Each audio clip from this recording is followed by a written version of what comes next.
আমরা একটা মরিচ ভর্তা করেছি যেখানে 20 মরিচ আছে এবং লেবু শুকনা মরিচ। আমার এক বন্ধুকে খাবো, দেখা যাক তার রিয়াকশনটা কি হয়। আপনারা আমাদের সাথেই থাকুন। এই বন্ধু, এদিকে আয়। এই ভর্তাটার স্বাদ একটু দেখতো কেমন হয়েছে। এটা খেতে পারলে কি হবে? কিছু খেতে পাবো? পারলে তোকে 200 টাকা পুরস্কার দেবো। তাই এখনই খাবো। এই যে নগদ 200 টাকা পুরস্কার, নগদ 200 টাকা। এখনই খাবো, এখনই খাবো। সবটুকু খেতে হবে?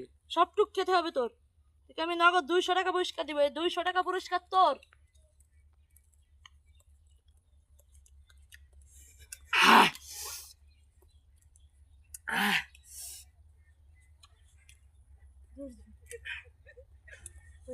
কি চল আয়! সেই ঝাল। এখন টাকা দে, টাকা দে, জলদি আমার টাকা দে। সো গাইস, এখন আমি জিতে গেছি।